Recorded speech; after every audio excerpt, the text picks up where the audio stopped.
50 साल एक लंबा इंतजार है ना। इतने सालों बाद इंसानियत ने फिर से गहरे अंतरिक्ष में कदम रखा है। और ये कहानी है आर्टेमिस 2 की, उन 10 दिनों की जिन्होंने सब कुछ बदल दिया। तारीख है 10 अप्रैल 2026। जरा सोचिए, ओरायन स्पेसक्राफ्ट एक आग का गोला प्रशांत महासागर की तरफ बढ़ रहा है। रफ्तार 24,000 मील प्रति घंटा और तापमान सूरज की सतह का लगभग आधा, करीब 2500 डिग्री सेल्सियस। पूरे 6 मिनट तक मिशन कंट्रोल में सांसें थमी हुई थीं और फिर वो आवाज गूंजती है, this is a perfect bulls I splash down. लेकिन इस एक पल के पीछे कितनी मेहनत थी? क्रू इस शानदार कामयाबी तक पहुंचा कैसे? चलिए जरा समय में पीछे चलते हैं। तो कहानी शुरू होती है 10 दिन पहले। 4 एस्ट्रोनॉट्स एक ऐसे रॉकेट पर सवार हैं जो उन्हें चांद से भी आगे ले जाने वाला है। सोचिए, एक ऐसा सफर जो आधी सदी से किसी इंसान ने तय नहीं किया था। तो सबसे बड़ा सवाल यही है, हम वापस जा ही क्यों रहे हैं? देखिए, आर्टेमिस प्रोग्राम सिर्फ अपोलो का पार्ट 2 नहीं है। नहीं, ये सोच में एक बहुत बड़ा बुनियादी बदलाव है। अपोलो जमाना एक रेस जैसा था, जाओ झंडा गाड़ो और वापस आ जाओ, बात खत्म। लेकिन आर्टेमिस का मकसद है जाना, एक बेस बनाना और वहां रहना। मतलब हम चांद को मंगल ग्रह पर जाने के लिए एक लॉन्च पैड की तरह इस्तेमाल करना चाहते हैं। पर एक मिनट, क्या हमारी टेक्नोलॉजी इंसानों के लिए तैयार थी? यही तो आर्टेमिस 2 का सबसे बड़ा सवाल था। बात सिर्फ चांद तक जाने की नहीं थी, बात थी एक बिल्कुल नई मशीन को पहली बार इंसानों के साथ डीप स्पेस की मुश्किलों में परखने की। ओरियन के 90% सिस्टम्स ऐसे थे जिन्हें कभी इंसानों के साथ टेस्ट ही नहीं किया गया था। कमांडर रीड वाइजमैन ने खुद ये सवाल उठाए थे, क्या लाइफ सपोर्ट सिस्टम 4 लोगों की सांसों से निकलने वाली कार्बन डाइऑक्साइड को साफ कर पाएगा? क्या पानी पीने लायक होगा? और सबसे बड़ा डर, क्या हीट शील्ड उन्हें सही सलामत घर वापस ला पाएगी? हर एक चीज की ये पहली असली परीक्षा थी। तो चलिए अब मिलते हैं उन 4 हीरोज से जिन्होंने इन सवालों का जवाब ढूंढने के लिए अपनी जान दांव पर लगा दी। ये सिर्फ एक क्रू नहीं था, ये एक ऐसी टीम थी जो इतिहास लिखने निकली थी। सबसे पहले कमांडर रीड वाइजमैन, एक बहुत ही अनुभवी एस्ट्रोनॉट। फिर पायलट विक्टर ग्लोवर, जो पृथ्वी के ऑर्बिट से आगे जाने वाले पहले अश्वेत व्यक्ति बने। मिशन स्पेशलिस्ट क्रिस्टीना कोच, गहरे अंतरिक्ष में कदम रखने वाली पहली महिला। और स्पेशलिस्ट जेरेमी हैंसन, चांद पर उड़ान भरने वाले पहले कनेडियन। हर सदस्य अपने आप में एक मिसाल था। तो गहरे अंतरिक्ष में ये 10 दिन कैसे बीते? चलिए उनके इस सफर पर एक नजर डालते हैं।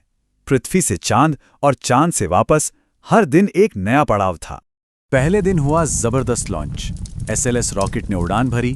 दूसरे दिन वो पल आया जब 1972 के बाद पहली बार इंसानों ने पृथ्वी का ऑर्बिट छोड़ा। छठे दिन उन्होंने चांद का वो हिस्सा देखा जो यहां से कभी नहीं दिखता और दूरी के सारे रिकॉर्ड तोड़ दिए। और फिर 10वें दिन एक आग भरे सफर के बाद हुई एक परफेक्ट लैंडिंग।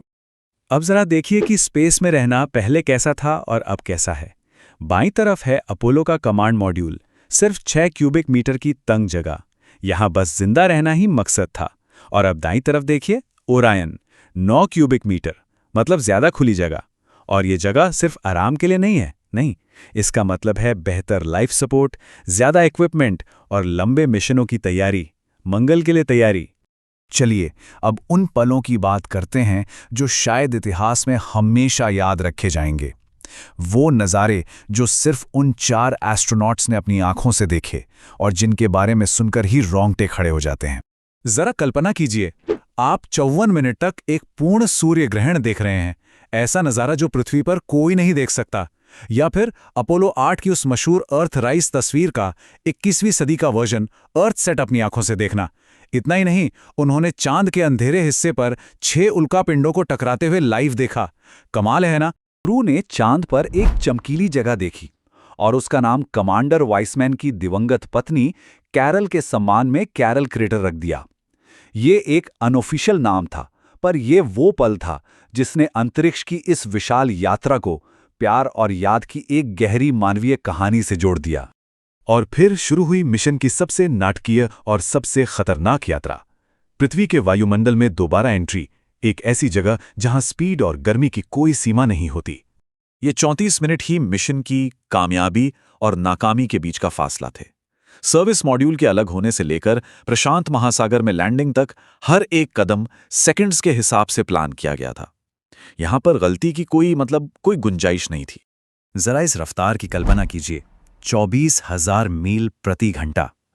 ओरायन कैप्सूल इसी स्पीड से पृथ्वी के वायुमंडल से टकराया। ये आवाज की रफ्तार से भी लगभग 35 गुना ज्यादा तेज था। इसको अगर और आसानी से समझना है तो एक आम पैसेंजर प्लेन के बारे में सोचिए, जो लगभग 600 मील प्रति घंटे की रफ्तार से उड़ता है। ओरियन कैप्सूल उससे 40 गुना ज्यादा तेजी से पृथ्वी की ओर आ रहा था, और यही जबरदस्त रफ्तार घर वापसी को इतना खतरनाक बना देती है। तो एक सवाल उठता है कि भाई, इतनी तेज रफ्तार से जब कोई चीज हवा से टकराती है तो तापमान कितना बढ़ जाता है? इसका जवाब किसी को भी चौंका सकता है। लगभग 5000 डिग्री फ़ारेनहाइट, यानी 2800 डिग्री सेल्सियस। ये सूरज की सतह के तापमान का लगभग आधा है और पिघले हुए लावा से भी दोगुना गर्म। इसी जानलेवा गर्मी से क्रू को बचाना सबसे बड़ी चुनौती थी। तो ये गर्मी आती कहां से? इसका कारण है कॉम्प्रेसिव हीटिंग। देखिए, जब कैप्सूल हवा में इतनी तेजी से घुसता है तो वो अपने सामने की हवा को जबरदस्ती दबाता है, कंप्रेस करता है। इस दबाव से इतनी भयानक गर्मी पैदा होती है कि कैप्सूल के चारों ओर सुपर हीटेड प्लाज्मा का एक आग का गोला बन जाता है। तो इस आग के गोले से बचा कैसे जाए? इसका जवाब है एब्लेटिव हीट शील्ड। ये कोई मामूली ढाल नहीं है। ये गर्मी से लड़ने के बजाय उसे सोख कर खुद जल जाती है। जैसे जैसे इसकी परतें जलकर उड़ती हैं, वो अपने साथ उस जानलेवा गर्मी को भी दूर ले जाती हैं और अंदर बैठे एस्ट्रोनॉट्स को महफूज रखती हैं। और ये टेस्ट इसलिए भी बहुत जरूरी था क्योंकि इससे पहले जो आर्टेमिस 1 मिशन गया था वो बिना क्रू के था और उसमें हीट शील्ड में दरारें आ गई थीं। नासा के इंजीनियरों ने दावा तो किया था कि उन्होंने समस्या ठीक कर दी है, लेकिन असली परीक्षा तो अब थी जब 4 इंसानों की जिंदगी इस पर टिकी नहीं थी। अंदर बैठे क्रू के लिए ये पल बहुत मुश्किल थे। उन्हें अपने शरीर के वजन से लगभग 4 गुना ज्यादा दबाव महसूस हो रहा था और बाहर बने प्लाज्मा के उस आग के गोले ने मिशन कंट्रोल से उनका संपर्क पूरी तरह काट दिया था। 6 मिनट के लिए वो ब्रह्मांड में बिल्कुल अकेले थे, पूरी तरह से अपने यान के भरोसे। जैसे ही कैप्सूल वायुमंडल के घने हिस्से में पहुंचा, गर्मी और रफ्तार का सबसे बुरा दौर खत्म हो गया। अब सारा ध्यान पैराशूट की मदद से एक सटीक और सुरक्षित लैंडिंग पर था। ओरियन को धीमा करने के लिए 11 पैराशूट्स की एक पूरी सिम्फनी काम करती है। सबसे पहले छोटे ड्रोग पैराशूट कैप्सूल को स्टेबल करते हैं, फिर 3 विशाल मेन पैराशूट खुलते हैं, इतने बड़े कि वो एक फुटबॉल के मैदान को ढक सकते हैं। इन्हीं की मदद से कैप्सूल की रफ्तार 24,000 मील प्रति घंटे से घटकर पानी में उतरने के लिए सिर्फ 20 मील प्रति घंटे रह जाती है। और नतीजा? एक बिल्कुल सटीक लैंडिंग। नासा के कमेंटेटर ने इसे परफेक्ट बुल्सआई स्प्लैशडाउन कहा, मतलब निशाना एकदम पक्का लगा। मिशन का सबसे खतरनाक हिस्सा कामयाबी के साथ पूरा हो गया था। कैप्सूल, जिसका नाम इंटेग्रिटी था, अब प्रशांत महासागर में था, पर मिशन अभी खत्म नहीं हुआ था। अब बारी थी अमेरिकी नेवी के रिकवरी टीम की, जिन्होंने इस एक पल के लिए महीनों तक प्रैक्टिस की थी। रिकवरी की प्रक्रिया किसी घड़ी की तरह एकदम सटीक थी।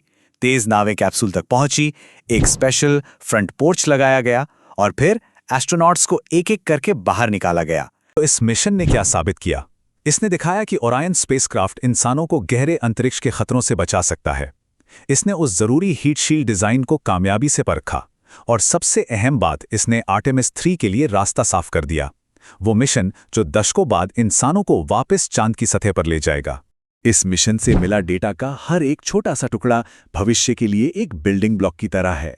ये सिर्फ चांद पर लौटने के बारे में नहीं है, ये चांद पर रहना सीखने के बारे में है, ताकि हम मानवता की अगली सबसे बड़ी छलांग यानी मंगल ग्रह के लिए तैयारी कर सकें। अगर ये वीडियो आपको इन्फॉर्मेटिव लगी तो लाइक करिए, सब्सक्राइब करिए और बेल आइकन दबाइए। मिलते हैं कल एक और माइंड ब्लोइंग टॉपिक के साथ, सिर्फ क्यूरियस माइंड्स पर।